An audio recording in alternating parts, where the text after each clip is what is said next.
नमस्कार, तुम्ही पाहतात मुंबई वॉच। मीरा भाईंदर मेट्रो प्रकल्पाच्या मोठ्या घोटाळ्याचा आरोप समोर आला आहे।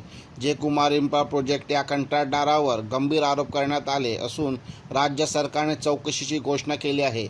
आमदार नरेंद्र मेहता यांनी विधानसभेच्या अधिवेशनात आरोप केला की MMRD अधिकाऱ्यांच्या संगनमताने कंत्राटदाराने कामाचे जादा देयक आणि भाडे वसूल केले। चेन्नई येथे कास्टिंग यार्डसाठी 20 कोटींच्या जमिनीवर तब्बल 80 कोटी रुपये भाडे घेतल्याचा आरोपही करण्यात आला आहे। तसेच 60 कोटींच्या दहिसर मेट्रो स्टेशनचे काम वाढीव दराने 120 कोटींना देण्यात आल्याचा मुद्दाही उपस्थित करण्यात आला आहे। या सर्व प्रकरणाची चौकशी आता अवर मुख्य सचिवांच्या अध्यक्षतेखाली होणार असल्याची घोषणाही सरकारने केली आहे। दोषी आढळल्यास कंत्राटदाराकडून पैसेही वसूल केले जातील असे सरकारने स्पष्ट केले आहे।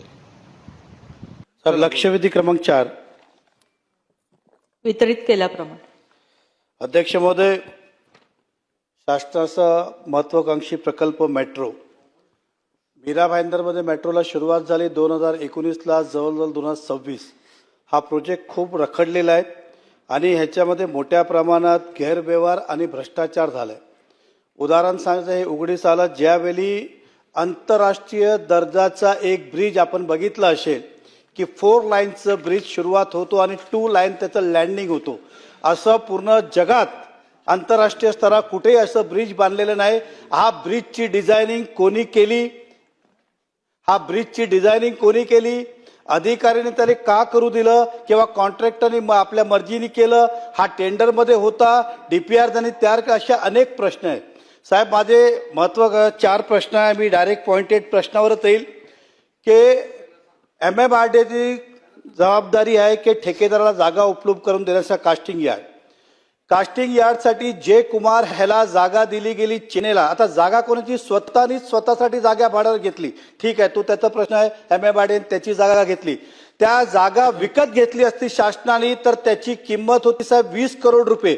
त्याला 5 वर्षात 120 कोटी रुपये भाडे दिले, 36 रुपये फुटानी। त्याला लागून 500 फुटावर दुसरा MMRDचा प्रोजेक्ट चालू आहे, तिकडे भाड्यावर घेतली 7 रुपये, ते पण आज हे 36 रुपये फूट म्हणजे 20 कोटी जमिनीला 120 कोटी रुपये भाडं दिलं। त्याला लागून त्याला MMRDने दुसरीकडे जागा घेतली 7 रुपयांनी, तर ती जागाचं जे भाडं जास्तचं दिलेलं आहे ते परत घेणार। आणि ज्या अधिकाऱ्यांनी हा रेडी रेक्टर प्रमाणे रेट काढलं, रेटेबल व्हॅल्यू, त्याच्यावर आपण काय कारवाई करणार? हा पहिला प्रश्नच आहे। दुसरा, दहिसरला स्टेशनचं मूळ टेंडर कॉस्ट होती 43 करोड रुपीज, त्यामध्ये इंटरचेंजेसचं काही प्रमाण वाढलं तर ते गव्हर्नमेंटचा रेट प्रमाणे पैसे द्यायचे होते। 43चे कदाचित 50 झाले असते, 60 झाले असते, त्याला 73 करोडचं पेमेंट दिलं। हे कुठल्या नियमानुसार दिलं? कुठल्या व्हेरिएशन कमिटीने केलं? त्या कमिटीचा अधिकारी कोण होते? तर दुसरा प्रश्न, अशा ज्या प्रकारे त्याला मदत करण्यात आली पैशाची 73 करोड, 43च्या जागेवर 73, त्याचं आपण अधिकारी ज्यांनी ते मंजूर केलं त्याच्यावर कारवाई करणार का? आणि जे कुमारकडनं ते पैसे परत ते आपण घेणार का? कारण की ते रेट साहेब दिले SSR गव्हर्नमेंट रेटने द्यायला पाहिजे, त्याला लोकल एक्सपेक्टेड रेट मार्केट रेटने त्याला पैसे दिले गेले, म्हणून ते पैसे परत घ्या। हा माझा दुसरा प्रश्न आहे।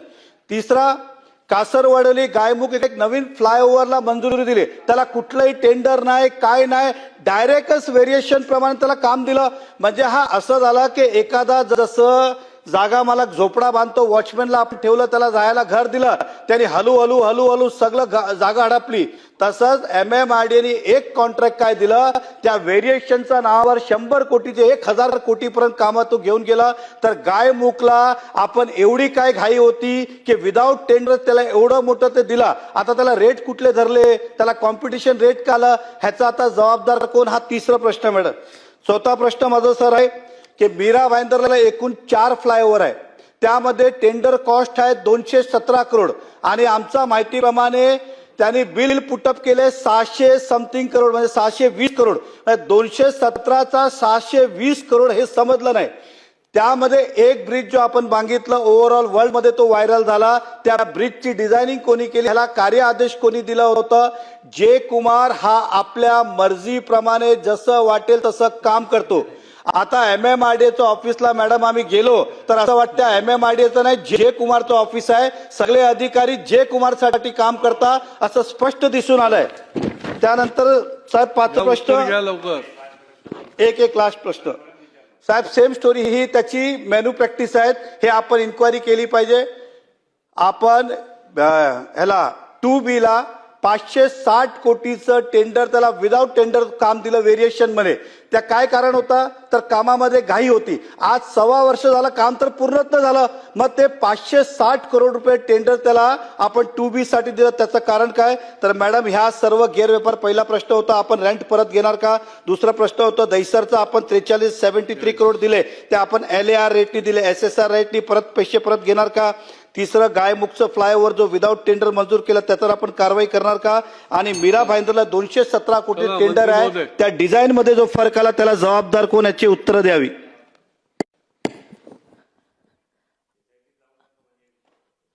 अध्यक्ष महोदय, सदस्यांनी ज्या शंका उपस्थित केल्या त्याच्यामध्ये पहिली जी शंका आहे त्यांची रेंटच्या संदर्भातली.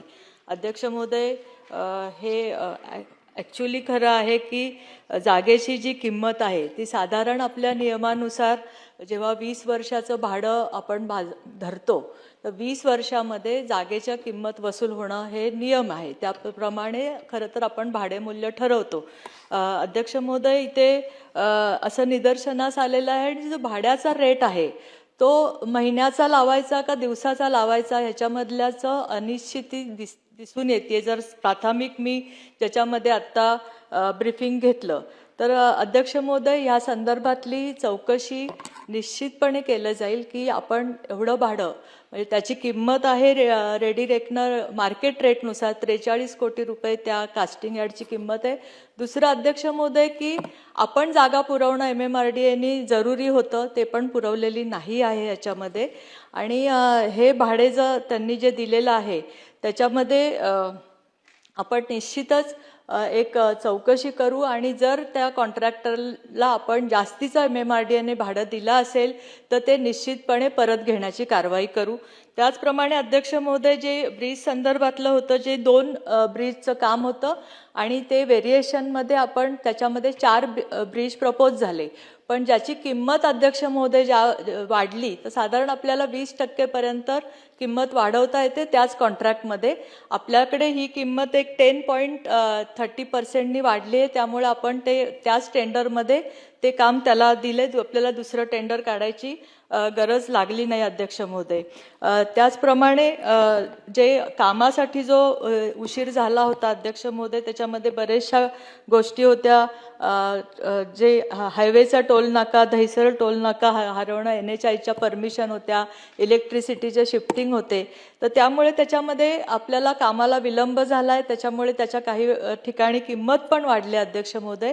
पण सदस्यांनी ज्या काही बाकीच्या शंका त्याच्यामध्ये उपस्थित केल्यात अध्यक्ष महोदय, तर मी त्यांना सांगू इच्छिते की जरूर याची चौकशी करण्यात येईल आणि जो पण पैसा MMRDAचा जास्त प्रमाणात कॉन्ट्रॅक्टरला दिलेला आहे तो वसूल केला जाईल आणि ह्याच्यात इतर गोष्टीत जर काही अनियमितता आढळली तर 100% त्याच्यावर कारवाई केली जाईल. नाही, याच्यामध्ये MMR रिजनमध्ये या जयकुमारच्या खूप तक्रारी आहेत. भाईंदर काय, ठाणा काय, कल्याण काय आणि त्याच्या मुंबईला तर पहिल्यापासूनच आहेत. त्याच्यामुळे याची गंभीर दखल घेऊन खरं म्हणजे याची एक कालबद्ध चौकशीच लावणं गरजेचं आहे आणि त्याच्यामुळे ती लावावी अशा प्रकारची माझी आपल्याला सूचना आहे. अध्यक्ष महोदय, आपण सूचना केल्याप्रमाणे आपण एक SESच्या द्वारे आपण ह्या सगळ्या प्रकरणाची चौकशी करू अध्यक्ष महोदय.